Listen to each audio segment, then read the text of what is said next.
Yeah. Look one. Yeah. You don't know. Onye Eze Ekwukọrọ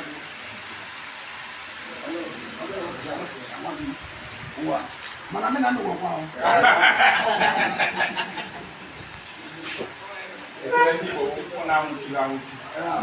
Because this one captain there para la so now. Correct one ya wo na wo shi na. But we just say ya wo na always your job me. I see no brother. This is the Igbo traditional culture on kolanut presentation. The general brother to his royal highness Eze Festus Madueke presented kolanut to the village head. We also presented to the in-laws. So let's see how the kolanut will do its movement. This Igbo culture, which is one and unique.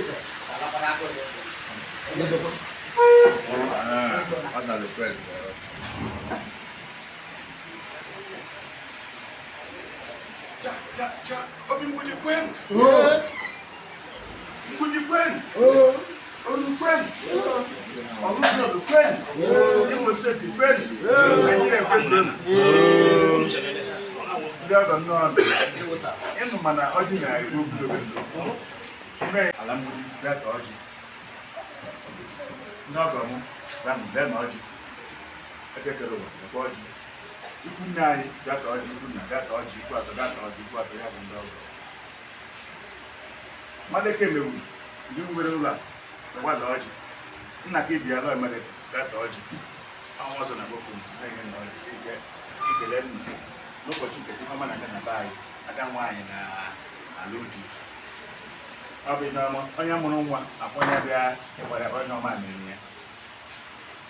Ewe m na-asị Chineke nna ndị ọgọ m Isiala Mbanọ okwu ji bịa rubata ụkwụ onye nọ n'ala ihe masị n'ala. Anyị nwa agwọ ndị mgbidi niile nọ nga taa a sị n'ọma ga-agba anyị Chidimma ga-adị n'ebe anyị nọ. Chidimma ga-adịkọ na n'ebe ụmụ n'ụlọ. Amaghị Chineke na biko okwu ji bịa ihe ọma n'ama ya ka ọ bụ abụghị ga-ezere nga ihe ọma niile dị n'ezi mma Yesu bana nwa nwaanyị ga-amụ nwoke na benu ihe ọma dị n'ezinụlọ a ka oge jikwa ala ihe ọma unu jikwara wee bịa nga n'ụlọ ala ihe ọma siri ọkwa nna ajọ ọma ama nweta na ajọ mmadụ ama nweta ya ka ihe enwe gaba anyị ọkwa mụ n'ezinụlọ ndị na-ebe ngata bụ ndị aka ebe onye na-ala ihe ọma si n'ala kakwa ka ọ jee nọta ihe ọbụla unu ndokoro ụzọ akwụkwọ anyị kasi gwe kwesịrị ebe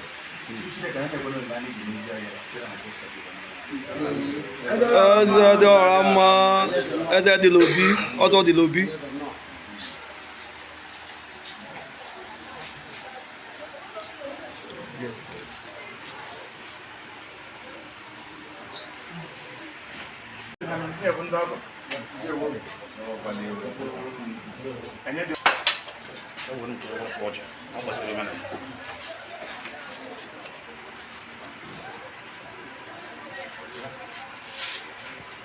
You know, I told us that in Igbo marriage rites, I will show you there.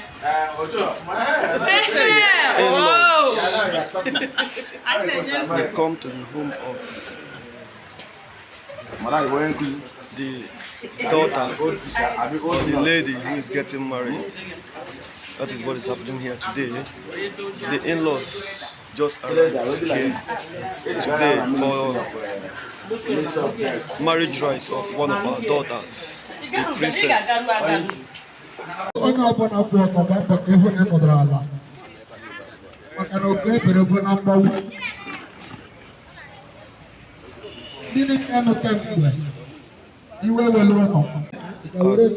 the arrival of our in-laws from Imo, they were received in the palace of His Royal Highness Eze Festus Madueke, Ezediohamma II Ozordinaobi. Outside for the proper first engagement of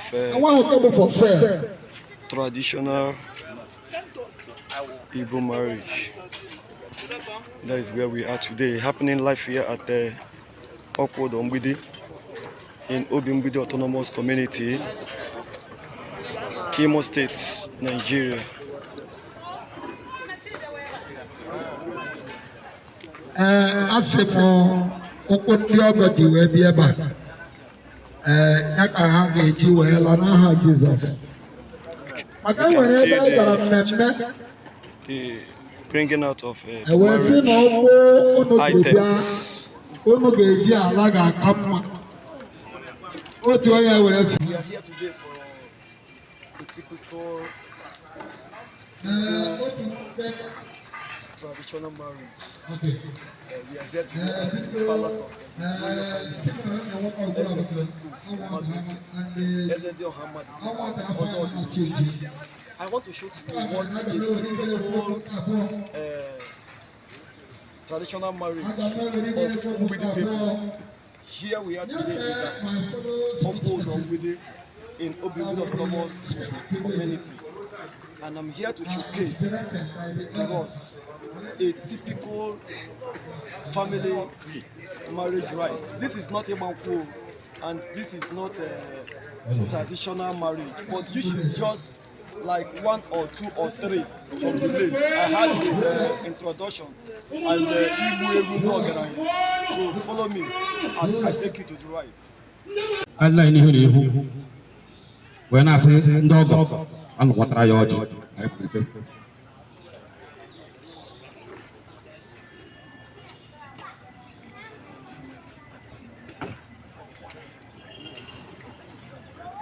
This is not fully about. Because I'm not going to go anywhere. What about you? Can I get you?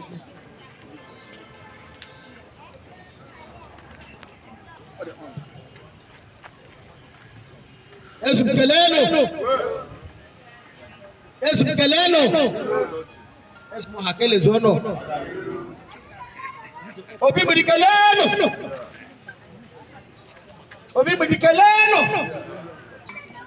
Yes, the people. Yes, they work by hand. I am not just. I know you got you. Look, you know who's on our man. Nebu yoke. Nina, I am one and why I don't know the out of lava. Why did you change mind? I want to see. Isiala Mbanọ. Ekele Chukwu na anyị lebu ndị Imo State. Ke batani Isiala Mbanọ ke jụ ajụjụ Ezumoha Autonomous Community. Ezumoha na Aṅara gbaritara. How the two communities ha gbaritara. Onye rutere Aṅara ajụ ajụjụ Ezumoha, how a neighboring community. Ahezaibu Eze, His Royal Highness Eze Samuel Arunta. Eze Samuel Arunta. Ezumoha. Epatano Mozo. Our kindred and our UmuDuru Okwudor. I touch you. That's our kindred. There wherever.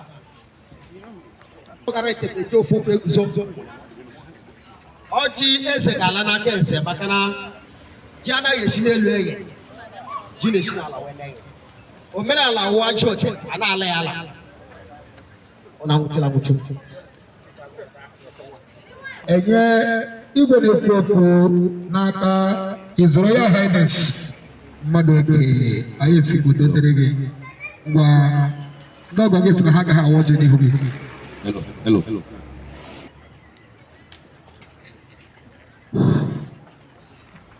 Obi Mgbidi kwenu. UmuDuru Eze kwenu. Isiala Mbanọ kwenu. Oluzonu kwenu. Imo State kwenu. Nigeria kwezonu.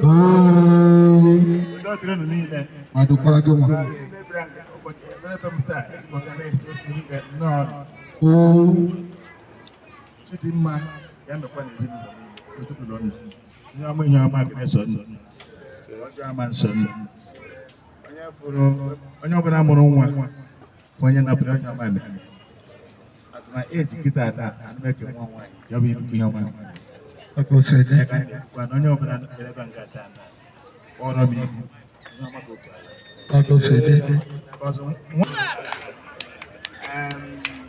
ọ ma ihe niile ọ ma asị ọ ma esi ya bụ nwa m afọ ụmụ m niile n'anya mana nke abụọ aka dị close to me ọ bụ ezi nwa ka ọ bụ ezi ada ka ọ bụ ada eze ka ọ bụ and ọ bụ ihe ọma ka ọ nwere nwata nwere gift ọ nwere okpukpe Chukwu demere ya nnukwu ihe ana ọ bụ eche na mgbidi karị dọrọ ya amaghịzi m o jere tie ebe a dagịrị ewa mba mana nsogbu ndị mgbidi nga okwu ezike nụ nga dịka ọnụ na-ewekwa n'igwe ọsọ ọ bụ UmuDuru bụ eze nwunye ọ bụ ezike ka nlele anyị were ya ma anụ gbachiri nkịtị ndị mba ọzọ esi ma nwata adị ga-eme Chukwu si na agaghị eme agaghị eme asị m udo dịrị unu maka agbapụ n'ọsọ wepụta okwu ya na ịmakwa na ịkarị Chineke na bụrụ okpuru ji iri isi ma ịma na Chukwu karịrị gị wepụ okpuru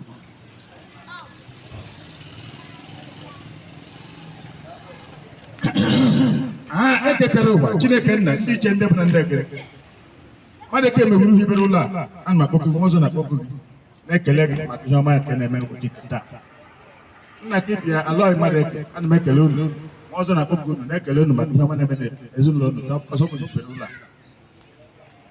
eze ebe nwu kpụnyepere oge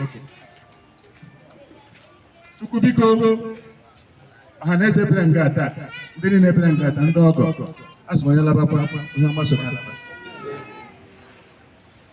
akụkọ ọjọọ akọkwala ise Chukwu dị mma ya mee n'ụbọchị nke taa anyị ọbụla afọ ọjị ya nna agwa nga taa ọ na-aba ihe ọma so onye ọbụla ṅụrụ mmanya ata ọ na-aṅụ ya ihe ọbụla bụ nsogbu gị kemgbe 2025 aba 2026 oru n'isi njedebe ọfọ obodo o jiri m n'aka ka m ji aga ọfọ nke taa n'ihe ọma anụ bewere ebe m ka nwa m ka ada nwaanyị ga-amụ mụju ụlọ ọ bụ na nwanne ya kpatabeghị ego chee na kechezi ego oyibo na-abịa mgbe na-eriro n'ahụ a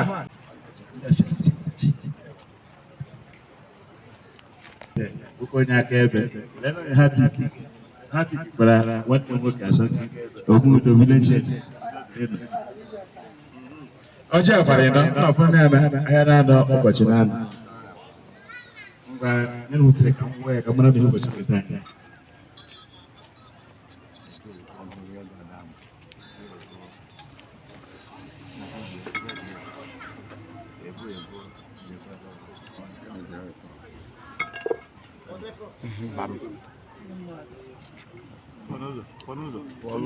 ya bụ ọjị nke ọjị nwoke ọjị ya gazie n'aha Jizọs. You know, in Igbo marriage rights, the in-laws must choose a witness, which is called Onye from the family they are getting married to. That is what is happening here now. They have chosen Chief Imo Eze to be their witness for this marriage. Obi Mgbidi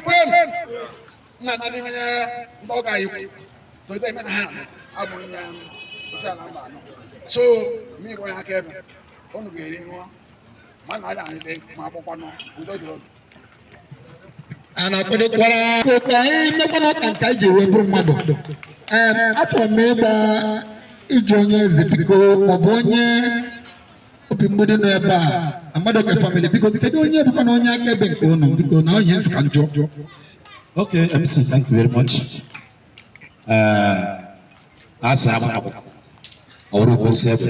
Yes. Our brother, Chief Unayidogo, praise more. As I can buy, no. So yeah, now in hand with Chief Eze. Ele kolege wuli wenjo ene yo tribula nde mwana mwana abu anuzu. Gabre na use level. Makana Chineke lechara anya hụ na ụwa ga-atọ ụtọ ma ewepụ nwanyị. Ọ ga-ahụ na nwanyị wụ ihe kacha ụtọ n'elu apụ nwanyị. Chineke ji lechaa aka ya sị hapụ nwoke ọ ga-atagbu onwe na ahụ. Ka anyị kiri onye nye aka. Nwanne m nwoke atagbuola onwe na ahụ. Ụnụ hụ ebe ọ nọ ntị ya kụkọchara n'ime. Anyị sị ka anyị chọọ ihe ga-emetụ ntị ya pụta.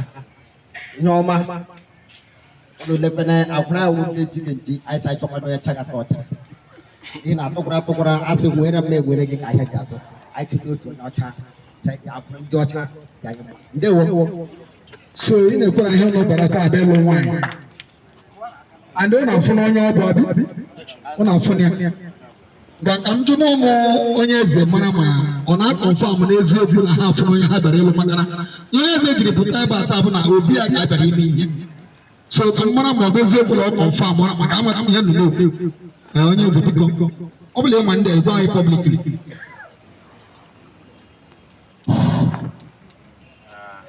MC. I'm a woman. And one hand working with your humble son. It's my son. Okay. So I will not begin to go mad. Man, bata. Because one way no, we am not oh good go. Can work good. So I'm busy mad. And I put it back there, and I put it back myself.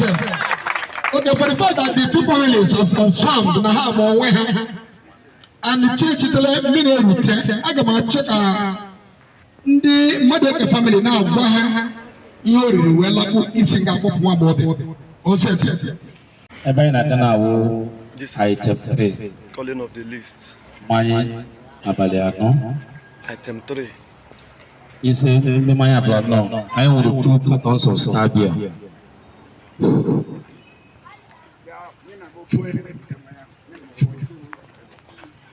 Beer. This is how it is done. They are in item 3. That is Manye Abale Ano. 2 plates of Martina. You know, when they call, the family, the in-laws, we present it. The people coming to marry, we present it. So this is a typical marriage rite 1 bottle of cold drink, seaman or lot. in Obi Mgbidi Autonomous Community, Okwudor. 1 gallon of palm wine. You see how they are calling the list. The items are all set. It will be presented to the girl's family. That is the bride. The bride.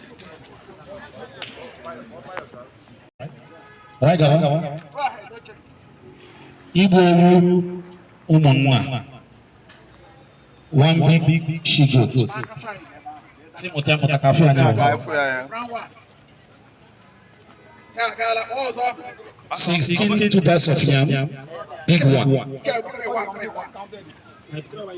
Hello? I'm going to flash it 3-1. And I got 1-1. How about this?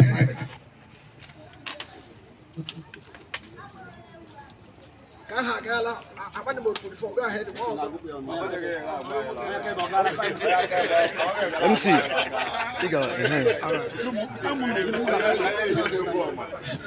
Obenye budakasa.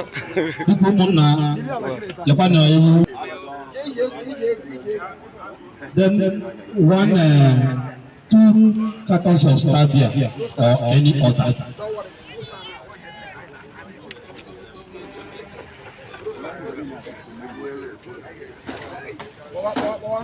Two plates of Martina.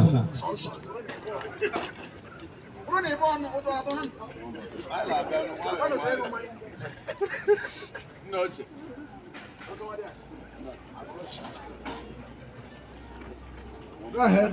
1 bottle of hot drink, seaman or lot. Then 2 gallons of palm wine, 2 gallons of broken wine. Then Egido 8,000.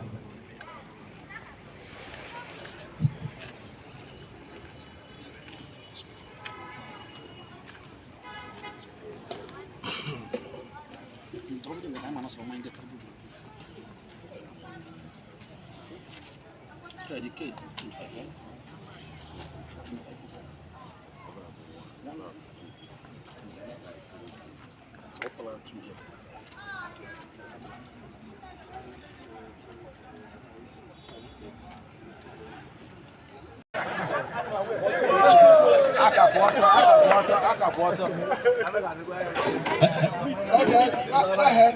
Okay. 2 plates of platina. Two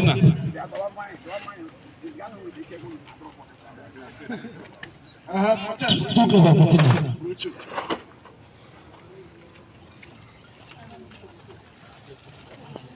One bottle of hot drink.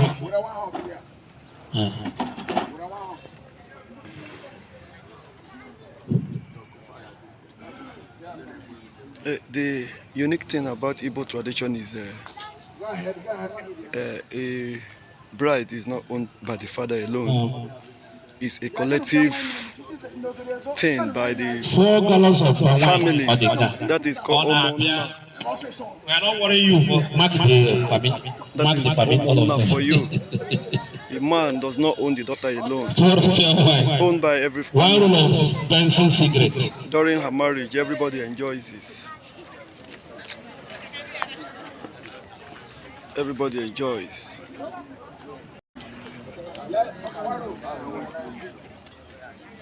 Ego, it was my 8,000.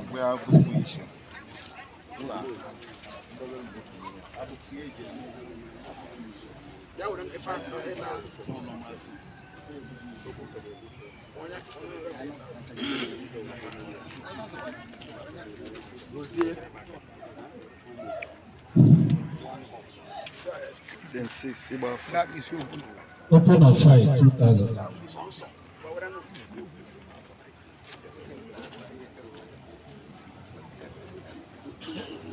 Then I got to put the other one in between the home. Then 8 cartons of assorted beer.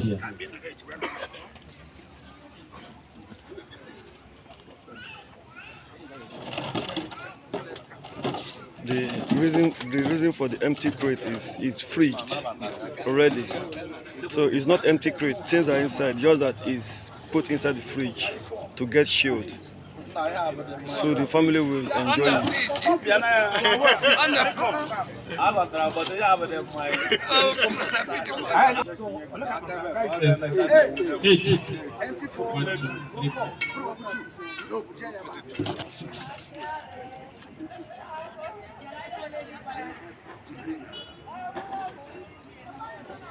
So in marriage rites, when you don't come with the complete drinks, the family will charge you for the one remaining. So it's left for the in-laws to bargain.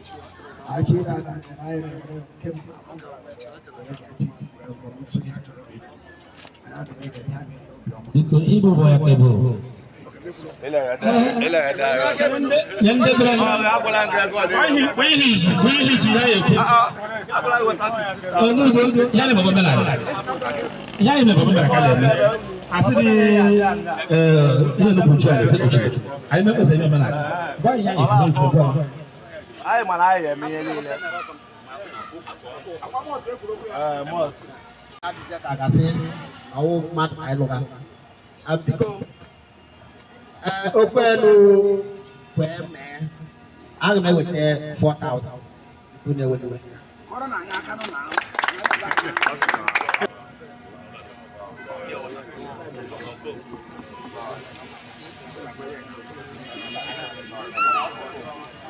Because after major, Obu 4,000 for pure water. Obu.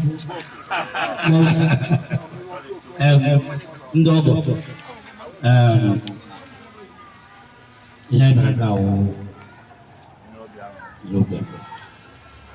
And I never married a long wine, looking now wine. And I had church on her daughter. I will come. Okay, look, I just watch I have because in every marriage there are time for happiness. So we want to demonstrate those things and then we will give for our Lord. 4,000 are too much. Whatever Igbo la keke ụmụnna asa gbalịara ube ezigbo mmadụ na ha chọrọ ịdọ atọ n'onyebe ha 88,000 dewo biko unu agbalịala nwoke ọbụla si Naịjirịa tinye agbasị akpọrọ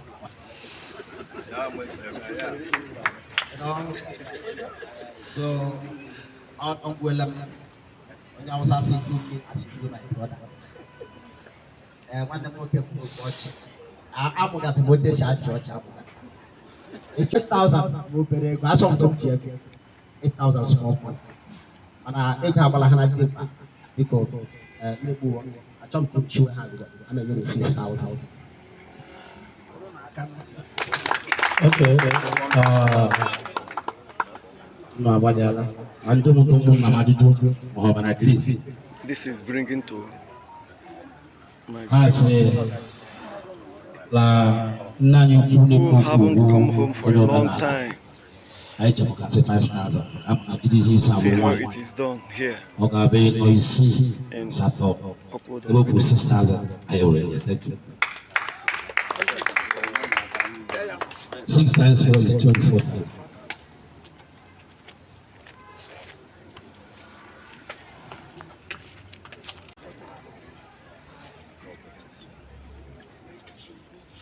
Next.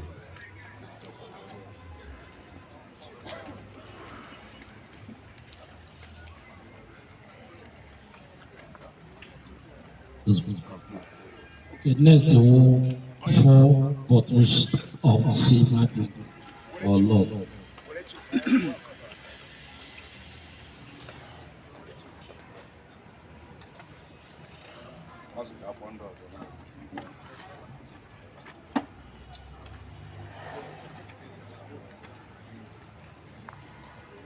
Oh, no, 6,000.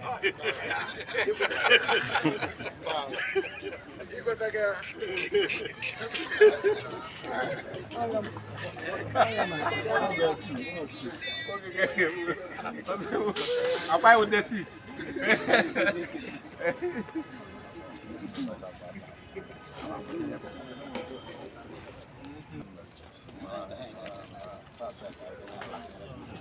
Ụmụnna anyị natara 4,000 biko ka ọ gawa etu a. Ngwanụ. Gba ọzọ. Biko dogo, I pass it. 4 gallons of palm wine, 8 gallons of red wine. So it's there. 4 heads of tobacco. Sure,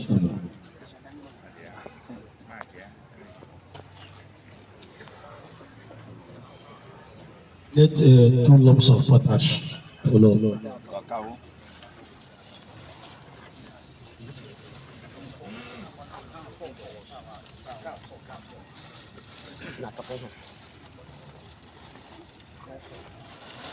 It's been long since I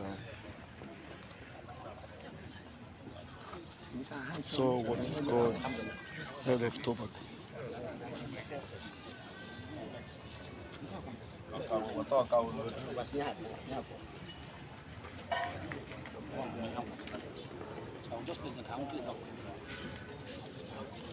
Cow.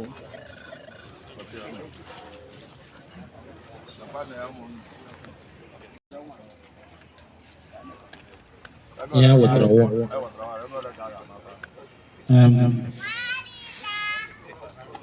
UmuDuru. Them nazo put packet and children would do 5. You know they got 10. 25 by 10 go 25,000. And because of that, I'm in there. I'm going to and I 24.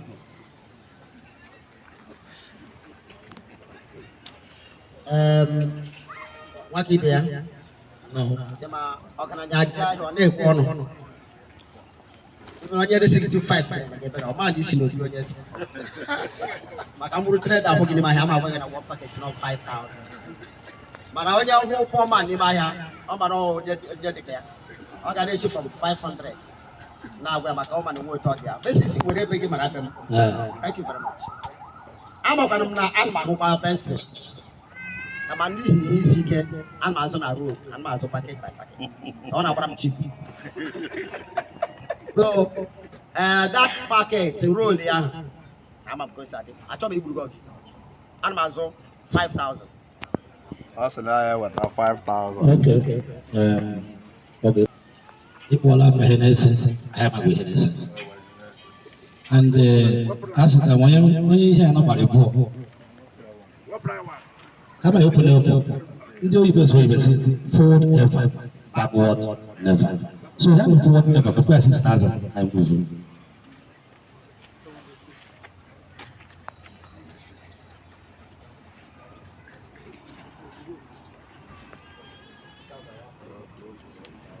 ebe m nọ n'obi onye eze ihe asị na No. Ego dibia 2,000. Ego ịgba afa 8,000. That is 22,000.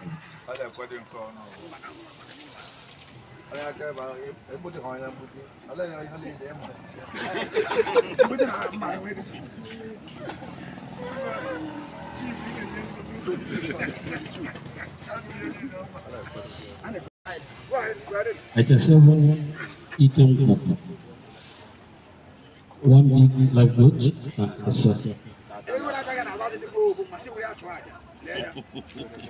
Okay. I have another. One big long stock fish.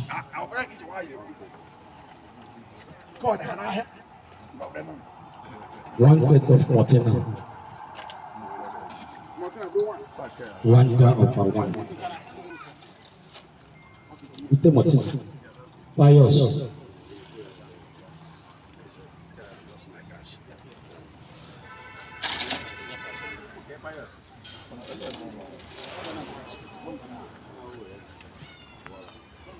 In one. Open the fire. Yes. Open the fire 2,000. Yeah, in the Uru.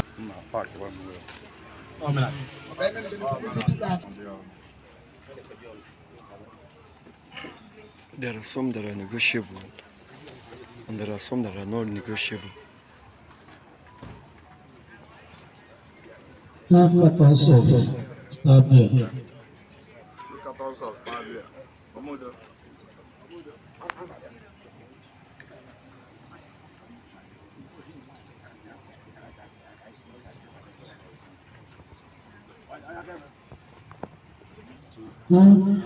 One plate of Mortina.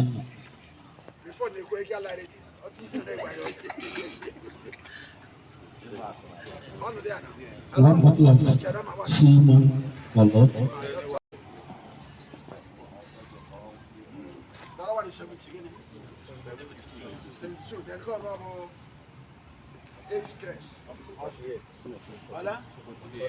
Total is how much?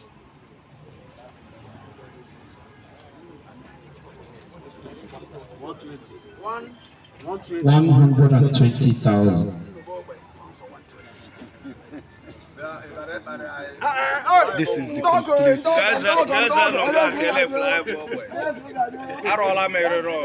This is the complete, the complete marriage list of Okwudor Mgbidi. Just to still remind you that your brother was Madam Media Go I, always go I. We are here live for documentary of marriage, traditional Igbo marriage rites, a typical one.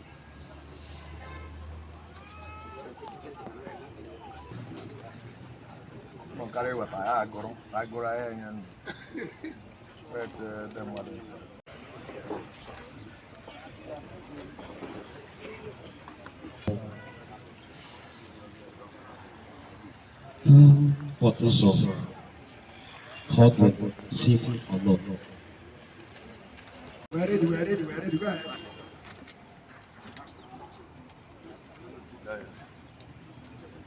8 gallons of palm wine, 16 gallons of European wine, 8 heads of tobacco,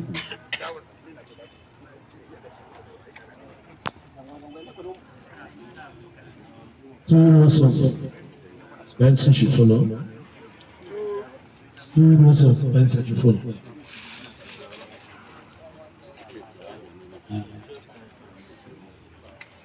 Because the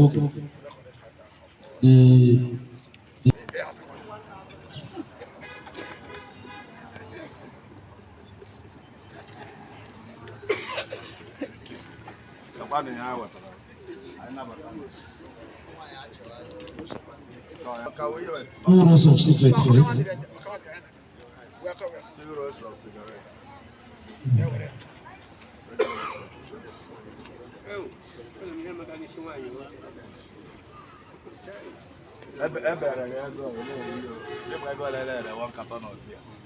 Even cigar self, I got there. The buy self, I don't know cigar system.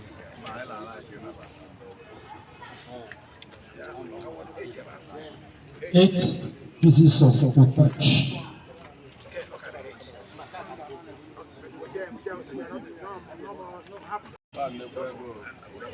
And then after that, what happened? I'm not up on them. I was like more I don't 10,000.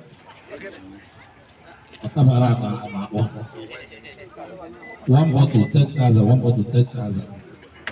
Because I am 2 cup, 500. So every 1 bottle. I got me work as 2,000. Well, now you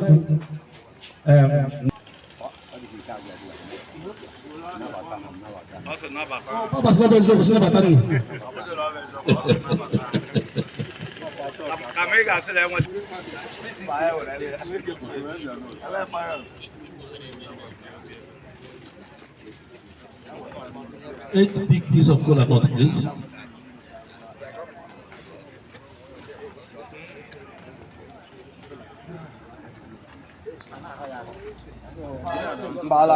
just water 8. Don't worry, I'll have there. It's all right.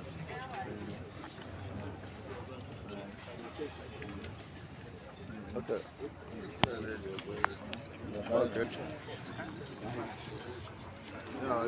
Okay.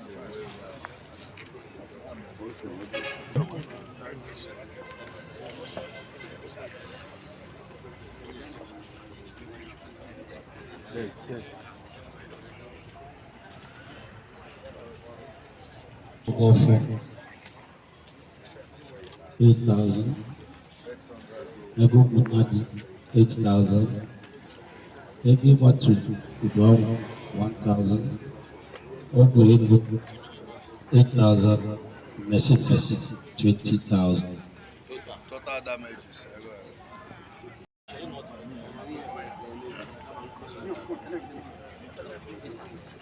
Okay, go ahead.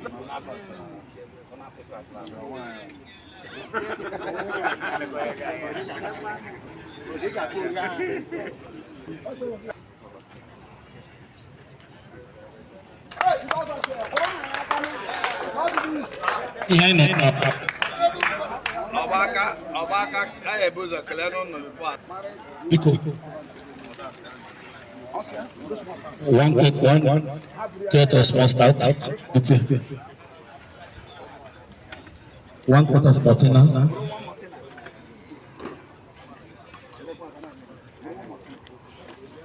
One bag of cup rice. One bag of salt.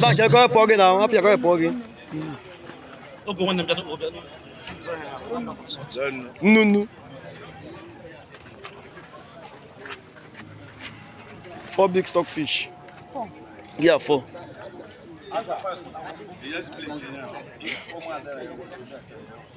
Two, offer 2.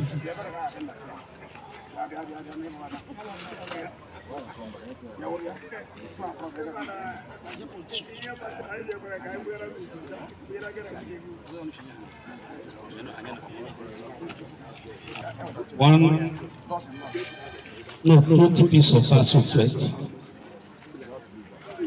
Also 20 pieces. Not allowed, it's not from Britain. just leave it. Give her her supplement. No one. Control the girl.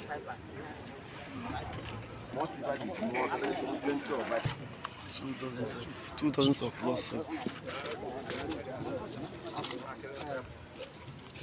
Then one stout, one Martina,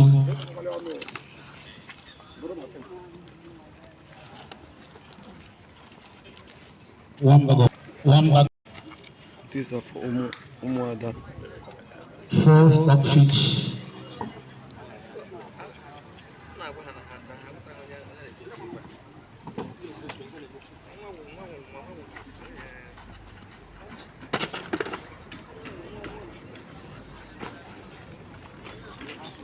$20 pieces of lot soap and 1 carton of bar soap, and 20 pieces of soap. Cash of 15,000.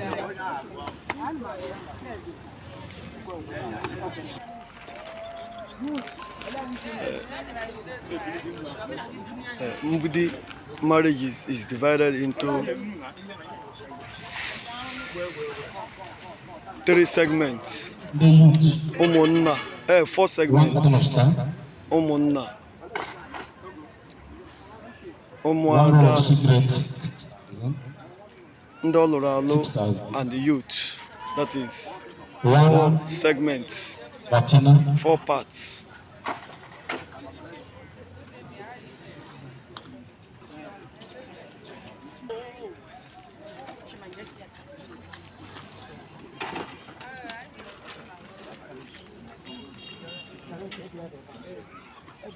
Menu, I just want to go one for information. I now put on a way like this in the right here. I want to see. I want to. So, in addition,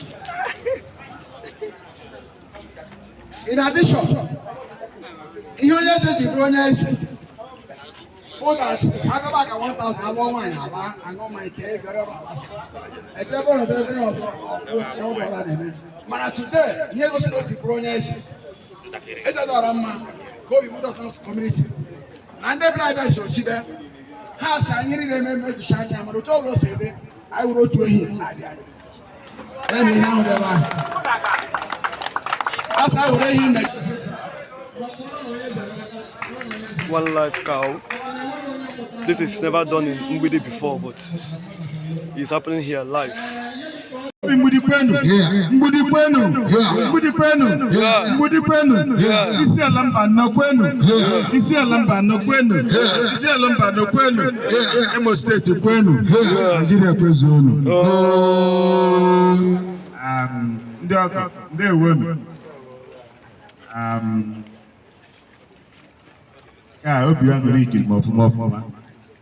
Anọte nkwa nwa.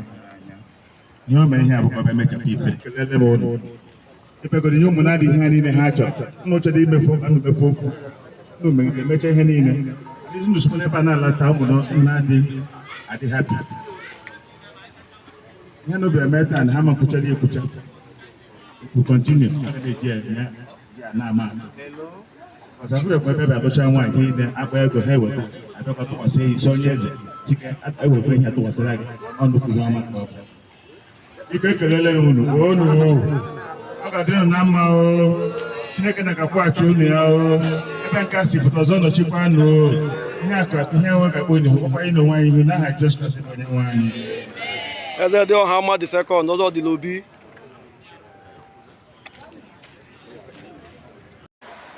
Ezediohamma II.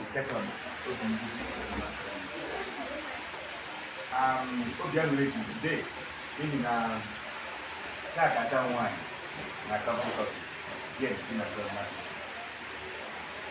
Media, see Isiala Mbanọ.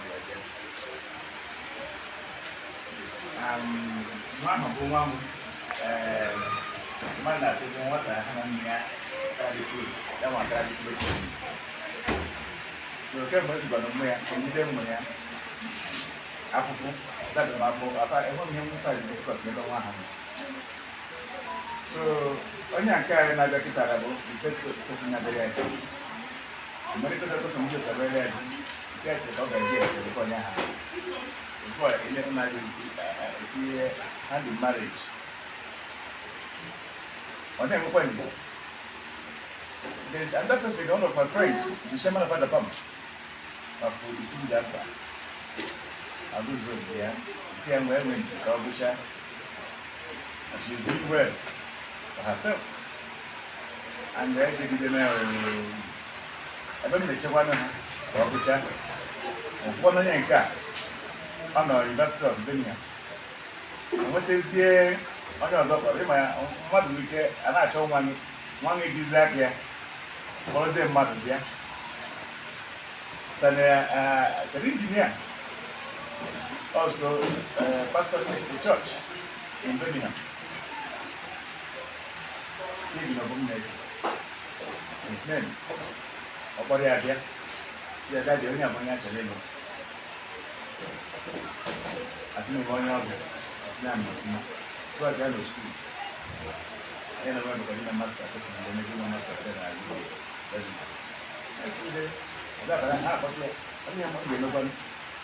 This is one West, nobody going to get Yachel. Honey, as it's okay. What enough as one for no getting the channel to send the training as an age. I put not that way. Look, you back. There's a number of the room. You don't have that to do. That is one.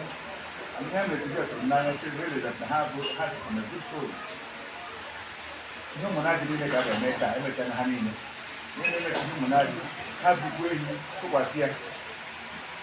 I will wait the land. I'm on one wine. Tell somebody, I thank you. Obi Mgbidi Autonomous that I don't need anymore. Many she's in like December. I'm to say her. What a person. Not a poor, I'm a Chinese. Why is it having so 7 months? So I can make it. I am wrong. For the Narania, Anna, do a lot of money. So at my age, I have a good off that I was in grandfather. Yes, yes, Don't know me on my problem. The Chicken and another problem, goes young. But last year, my son with the first class honors. Engineer is an engineer. Ghana going in a I told you, but first year, first class, second year, first class. I believe when April she's coming out together with first class honors. Because almost it's like that.